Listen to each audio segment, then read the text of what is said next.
एक लड़का अपने माता पिता के लिए हरिद्वार दर्शन कराने के लिए ले जाता है, गंगा स्नान कराने के लिए ले जाता है और उनसे कहता है कि चलो हरिद्वार चलते हैं। वहां पर जो भी देवी हैं, चंडी देवी, मनसा देवी या फिर लीलकंठ, जो भी दर्शन है, धाम है, वहां सब दर्शन करेंगे भगवान के और तुमको गंगा स्नान करा करके वहां से लाएंगे। और वृद्ध अवस्था में बुजुर्ग माता पिता के लिए तीर्थ यात्रा पर ले जाना चाहिए और उन्हें गंगा स्नान कराना चाहिए। जितना हो सके माता पिता के हित में संतान को उतना करना चाहिए। यही सोच करके लड़का अपने माँ बाप के लिए हरिद्वार ले जाता है और 2-4 दिन वहां रुकता है, उन्हें सब दर्शन करवाता है और गंगा स्नान करवाता है। फिर लौटते वक्त वो एक धर्मशाला में रुक जाता है। तब वो टहलने के लिए जाता है, तब उसकी मुलाकात एक लड़की से हो जाती है जो देखने में बहुत खूबसूरत थी। और फिर मुलाकात होने के बाद उन दोनों को एक दूसरे से प्यार हो जाता है। मुलाकात होने के बाद फिर उन दोनों को एक दूसरे से प्यार हो जाता है और फिर वो एक दूसरे का नंबर ले लेते हैं। नंबर लेकर के दोनों अपने अपने घर चले जाते हैं। लड़का इधर अपने माँ बाप को लेकर के घर चला आता है, लड़की अपने घर चली जाती है। फिर फोन के द्वारा संपर्क होता रहता है। उनका प्रेम इतना आसमान चढ़ जाता है कि वो अब एक दूसरे से अलग रहना पसंद नहीं करते। फिर वो एक दूसरे से शादी कर लेते हैं और शादी के 2 साल ही बीत पाए थे तब उस महिला ने अपने पति के साथ वो किया जिसे आपने कभी सोचा नहीं होगा। और जो भी इस बात को सुनता है वो अपने दांतों तले उंगली दबा लेता है। आखिर उस महिला ने अपने पति के साथ कौन सी घटना को अंजाम दिया, ये पूरी सच्चाई इस वीडियो के माध्यम से जानने का प्रयास करेंगे। नमस्कार, प्रणाम, मैं हूँ रितेश कुमार। दरअसल आज की जो सच्ची घटना मैं आपको सुनाने के लिए जा रहा हूँ, ये सच्ची घटना हरिद्वार की है। हरिद्वार में एक रमेश नाम का लड़का अपने माता पिता के लिए गंगा स्नान कराने के लिए ले जाता है और हर बच्चे का ये फर्ज बनता है कि अपने बुजुर्ग माता पिता के लिए ज़्यादा से ज़्यादा वो तीर्थ स्थानों पर ले जा सके, ज़्यादा से ज़्यादा वो गंगा स्नान करवा सके, ज़्यादा से ज़्यादा अपने माँ बाप की सेवा कर सके। यही सबसे बड़ा उसका कर्तव्य होता है। यही विचार करके रमेश ने सोचा कि मेरे माता पिता बुजुर्ग हैं, क्यों ना मैं इन्हें ज़्यादा से ज़्यादा भगवान के दर्शन करा दूं, गंगा स्नान करा दूं और जो माँ बाप की मैं सेवा कर लूँगा वही सबसे बड़ा मेरा धर्म होगा। क्योंकि भगवान भी इसी बात से प्रसन्न होते हैं कि संतान जो अपने माँ बाप की सेवा करती है, अपने माँ बाप को खुश रखती है, तो समझो भगवान प्रसन्न हो गए। अगर माँ बाप घर में दुखी हैं और भगवान की पूजा कर रहे हो तो भगवान भी प्रसन्न नहीं होते। भगवान भी ये सोचते हैं कि जिसने तुझे जन्म दिया, जिसने तुझे पाला पड़ोसा, जिसने तुझे अपनी जायदाद दौलत दी, तू उसका नहीं हुआ तो तू हमारा क्या हो जाएगा। आज हम अदृश्य हैं इसलिए तू हमारी सेवा कर रहा है, अगर हम भी दिखने लगे तो कल को तू जैसे अपने माँ बाप को ठुकरा रहा है वैसे ही तू हमको भी ठुकरा देगा। यही सत्य बात है दोस्तों। इसी वजह से भगवान पहले माँ बाप की पूजा करने वाले व्यक्ति से प्रसन्न होते हैं, उसके बाद दूसरे से प्रसन्न होते हैं। रमेश ने भी यही किया कि अपने माँ बाप को हरिद्वार ले जा करके बड़े अच्छी तरह से उन्हें दर्शन कराए, गंगा स्नान कराया। और फिर रमेश एक दिन आने के लिए, जब हरिद्वार से वापस आने के लिए सोच रहा था, तो उसने अपने माता पिता के लिए एक धर्मशाला में लेटा दिया। कहा कि तुम लोग यहाँ पर आराम करो और मैं कुछ टहल करके आता हूँ। रमेश देखने के लिए जाता है कि चलो मैं थोड़ा घूम फिर करके पहाड़ों पे देखूं, क्योंकि माता पिता बुजुर्ग हैं, पहाड़ों पे चढ़ नहीं सकते, इसलिए वो अकेला जाता है और टहलता हुआ चला जाता है। पहाड़ों का नजारा देखते हुए आगे बढ़ता है तो देखता है कि एक झरना गिर रहा है। जो रास्ता केदारनाथ के लिए जाती है उस रास्ते पर एक झरना बहुत विशाल गिर रहा है, दिखने में बहुत सुंदर है। वहां बहुत सारे यात्री जो लोग जाते हैं वो झरने का आनंद लेते हैं, जल भी भरते हैं, पीते भी हैं, स्नान भी करते हैं। तो रमेश भी वहीं पहुंच जाता है। रमेश जब वहां पहुंचता है तो देखता है कि वहां बहुत सारे लोग आए हुए हैं। वहां पर 2 लड़कियां थीं जो सहेली सहेली थीं, लेकिन देखने में बहुत सुंदर थीं। रमेश जब वहां उस झरने का आनंद ले रहा था तभी वो दोनों लड़कियां रमेश के पास में आती हैं और रमेश भी दिखने में बहुत खूबसूरत था। तो वो लड़कियां उस रमेश की सूरत को देख करके मोहित हो जाती हैं। अब वो रमेश की नजर जब उन लड़कियों पे पड़ती है तो वो भी मन ही मन सोचने लगता है कि इन लड़कियों से मेरा संपर्क हो जाए तो बहुत अच्छा रहेगा। लड़कियां भी सोचती हैं कि इस लड़के से हमारा संपर्क हो जाए तो बहुत अच्छा रहेगा। रमेश आगे को बढ़ के जाता है, वहीं पर लड़कियां आ जाती हैं। एक लड़की जो पीछे थी वो दौड़ करके आती है और उसकी ठोकर लग जाती है और तब तक रमेश एकदम से उस लड़की को अपनी कौली में भर लेता है और कौली में भरने के बाद में उन दोनों की नजरें लड़ जाती हैं और वो एक दूसरे से प्यार करने लगते हैं। पहले तो शर्माते हैं, लेकिन शर्माने के बाद एक दूसरे से अलग हो जाते हैं, लेकिन उन दोनों के अंदर प्यार की ज्योति, प्रेम की ज्योति जल जाती है। अब वो एक दूसरे का नाम पूछते हैं। रमेश पूछता है कि तुम्हारा नाम क्या है? लड़की कहती है कि मेरा नाम सुधा है और मैं अपनी सहेली के साथ यहाँ पहाड़ों का आनंद लेने के लिए आई थी, गंगा स्नान करने के लिए आई थी, दर्शन करने के लिए आई थी। और तुम्हारा क्या नाम है? रमेश कहता है कि मेरा नाम रमेश है और मैं अपने माता पिता के लिए गंगा स्नान करवाने के लिए लाया था और वो बुजुर्ग हैं, चल नहीं सकते पहाड़ों पे, इसलिए मैं स्वयं अकेला आया था। ये बात बताने के बाद में रमेश कहता है कि देखो, तुम अपना नंबर हमें दे दो, हमारा संपर्क तुमसे फोन के द्वारा होता रहेगा। रमेश अपना नंबर उन्हें दे देता है, उनका खुद ले लेता है और फिर वो दोनों वहां से जुदा हो जाते हैं। लड़कियां अपने घर चली जाती हैं और रमेश अपने माँ बाप के पास चला आता है और वहां से वो लेकर के अपने गांव चला आता है। उन दोनों का संपर्क फोन के द्वारा होने लगता है और 6 महीने बीत जाते हैं। अब उनका प्रेम इतना आसमान चढ़ जाता है कि वो एक दूसरे से अलग रहना पसंद नहीं करते। अब लड़की कहती है कि रमेश ऐसा करो, तुम हमसे शादी कर लो, अपने माँ बाप से कह करके मेरे माँ बाप से बात करवाओ और हम तुम दोनों शादी कर लेंगे, क्योंकि अब हमसे दूरियां बर्दाश्त नहीं होती। रमेश भी कहने लगा कि यही मैं सोच रहा था कि हमारी शादी हो जाए तो ज्यादा अच्छा रहेगा। रमेश अपने माँ बाप से कहता है कि पिताजी, जब मैं हरिद्वार तुम्हें लेकर के गया था तो वहां मुझे एक लड़की से प्रेम हो गया था, मैं उससे बात करता हूं, उससे शादी करना चाहता हूं।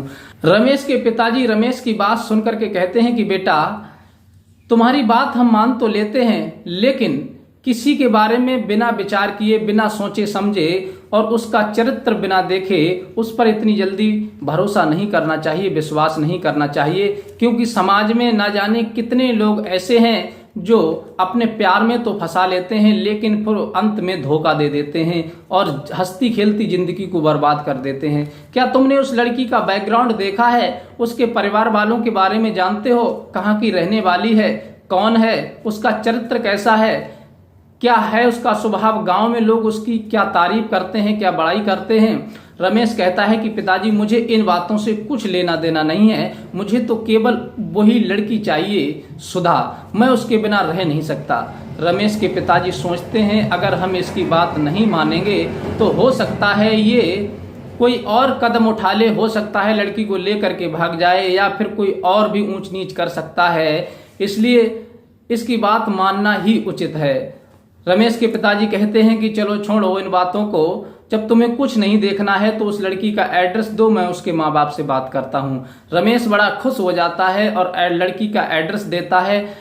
रमेश के पिताजी अपने परिवारजनों को लेकर के, अपने रिश्तेदारों को लेकर के उस लड़की के घर पर पहुंचते हैं और लड़की के बाप से बात करते हैं कि हमारा बेटा हमको लेकर के जब हरिद्वार गया था तो वहां तुम्हारी लड़की से मुलाकात हो गई और इन दोनों के अंदर प्रेम हो गया और एक दूसरे से शादी करना चाहते हैं, जिद पर अड़े हुए हैं।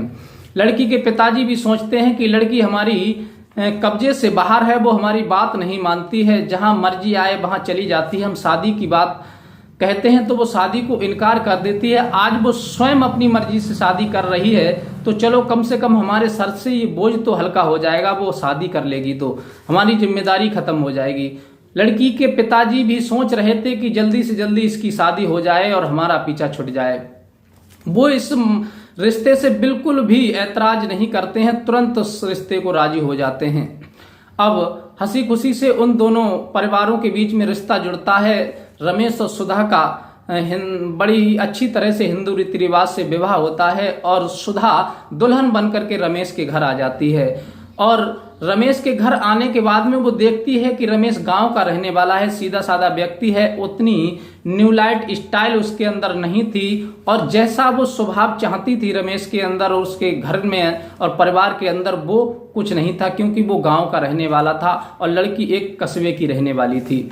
लड़की 6 महीने तक तो रमेश के प्रेम में दीवानी रहती है और 6 महीने के बाद जब वो सोचती है कि मैं घर में कैद होकर के रह रही हूं, मुझे कहीं घुमाने रमेश नहीं ले जाता, ना ही मेरी मन की कोई बात पूरी करता, ना ही कोई अच्छी शॉपिंग मुझे कराता। मेरे संग की लड़कियों को देखो, उनके हस्बैंडों को देखो, वो कितने स्टाइल में रहते हैं, कितनी शॉपिंग कराते हैं, हर जगह घूमने के लिए जाते हैं, कभी शामली जाते हैं तो कभी गोवा जाते हैं तो कभी नैनीताल जाते हैं। लेकिन मेरा पति तो मुझे घर में कैद करके रखता है, इसने तो मुझे नौकरानी बना करके रख दिया है। अब वो अपनी सहेलियों से जब बात करती है तो उसकी सहेलियां भी कहती हैं कि तूने किस से शादी कर ली, देख हमारे पति हमको कहाँ कहाँ घुमाने ले जाते हैं, न्यू स्टाइल में रहते हैं, हम गाड़ियों से घूमते हैं, मौज मस्ती करते हैं, अपनी लाइफ अच्छी तरह से जी रहे हैं, एंजॉय कर रहे हैं। अपनी सहेलियों की ये बात सुनकर के सुधा का दिमाग बदल जाता है और वो सोचने लगती है कि मुझे अब इस आदमी के साथ नहीं रहना है, और वो बिन बताए अपने मायके चली जाती है। वहां जाने के बाद एक सहेली की, उसकी सहेली का विवाह होता है। वो उस विवाह में जब शामिल होती है तो देखती है कि उसकी जो सहेलियां थीं वो सब शॉर्ट कपड़ों में थीं, न्यू स्टाइल में थीं, मॉडल टॉप में थीं और गाड़ियों से आई हुई थी। उनके हस्बैंड वो भी बहुत वीआईपी थे, पैसे वाले थे, और उनकी जब लाइफ स्टाइल वो देखती है तो अपने आप पर बहुत ज़्यादा घृणा करने लगती है, बहुत ज़्यादा शर्मिंदगी महसूस करने लगती है कि मैंने किस व्यक्ति के साथ में विवाह कर लिया जो मुझे बिल्कुल नौकरानी बना करके रखा है, मेरी जिंदगी में कोई खुशियां वो नहीं मिल रही हैं जो मुझे चाहिए। ये विचार करके वो बहुत ज़्यादा परेशान हो जाती है। तब उसकी एक सहेली कहती है कि सुधा, तूने तो अपनी ज़िंदगी बर्बाद कर ली, देख हमारी ज़िंदगी देख, हम कितनी स्टाइल से जी रहे हैं, शॉर्ट कपड़े पहनते हैं, न्यू स्टाइल में रहते हैं। उसकी बात सुनकर के सुधा बहुत ज़्यादा परेशान हो जाती है। तभी उसी पार्टी में एक लड़का जिसका नाम सोमवीर था, वो भी एक न्यू स्टाइल में था, वो भी उस शादी में आया हुआ था, और उस सुधा की मुलाकात सोमवीर से हो जाती है। और सोमवीर उसे कहता है कि तुम बहुत दिखने में सुंदर लगती हो, मैं तुमसे प्यार करता हूँ। वो लड़की भी अपने पति की प्रभाव बिना किए उस सोमवीर पर दीवानी हो जाती है और वो लड़का उसे घुमाने के लिए ले जाता है, कभी इधर ले जाता, कभी उधर ले जाता, शॉपिंग कराता है, गाड़ी में घुमाता है। वो पूर्ण रूप से सोमवीर पर दीवानी हो गई, अपने पति को बिल्कुल भूल गई। अब वो कई दिन के बाद ज्यादा कह-सुनी होती है। जब रमेश ज्यादा कहता है तो उसके माँ बाप उसे भेज तो देते हैं, लेकिन उस लड़की का अपनी ससुराल में दिल नहीं लग रहा था और 2-4 दिन रहती है। तब वो सोचती है कि अब मैं इस कैद में फिर लौट करके आ गई, अपने प्रेमी से दूर हो गई।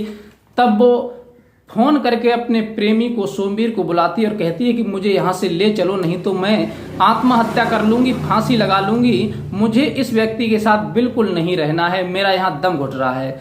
सोमवीर उस महिला को वहां से भगा करके ले जाता है। ये बात जब रमेश को पता चलती है तो रमेश बहुत ज्यादा टूट जाता है, दुखी हो जाता है। सोचता है कि मैंने जिस लड़की को प्रेम किया था, मेरे पिताजी सही कह रहे थे कि बिन विचारे अगर कोई काम करोगे तो फिर लास्ट में तुम्हें पछताना पड़ेगा, धोखा ही मिलेगा तुम्हें। कहते हैं कि अब पछताए होत का जब चिड़ियां चुन गई खेत। मुझे अपने पिताजी की बात पहले मान लेनी चाहिए थी और इस लड़की का आचार विचार, संस्कार, बैकग्राउंड पहले देख लेना चाहिए था। अब समाज में बदनामी हो गई, लोग मुझ पर हंसेंगे कि तेरी बीवी दूसरे के साथ भाग गई, तो मैं उन्हें क्या जवाब दूंगा।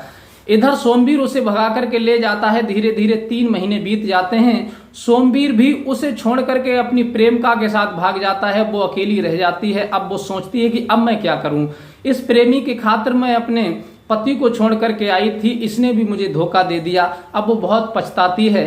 इधर रमेश भी बहुत ज्यादा टेंशन में रहता है। 2-4 लोग उसे ताने मारते हैं कि तेरी बीवी कहाँ चली गई, भाग गई तुझे छोड़ करके, तूने तो बहुत अच्छी पत्नी से विवाह किया था, लड़की से।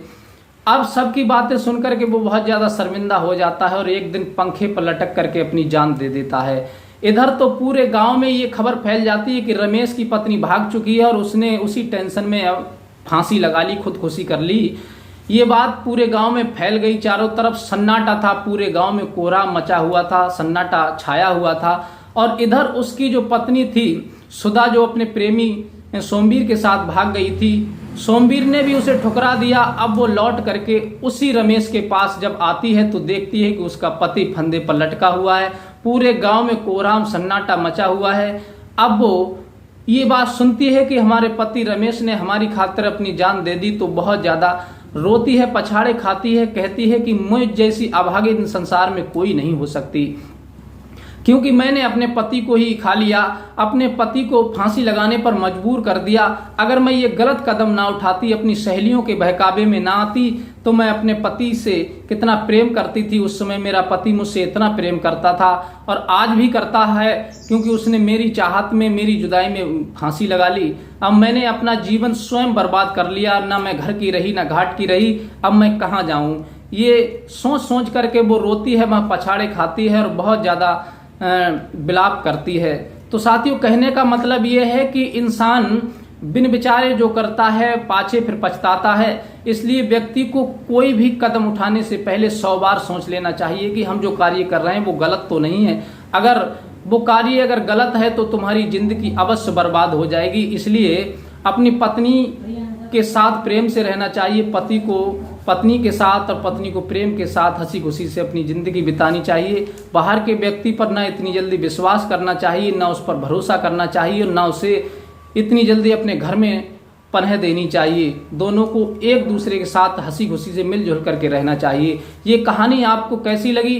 क्योंकि जो लोग ऐसा करते हैं वो एक दिन ना घर के रहते ना घाट के रहते हैं, अपनी जिंदगी को तबाह कर लेते हैं। आपको ये कहानी कैसी लगी अपनी राय कमेंट में जरूर दें और आप हमारे इस चैनल को लाइक सब्सक्राइब करें, आप हमें सपोर्ट करें, क्योंकि हम बड़ी मेहनत से ये वीडियो बनाते हैं और आपका सहयोग ही हमारी खुशी है। तो आप हमारे चैनल को लाइक सब्सक्राइब जरूर करें, अपने यार दोस्तों को शेयर करें और मिलते हैं इसी प्रकार की कोई नई सच्ची घटना के साथ। तब तक के लिए नमस्कार।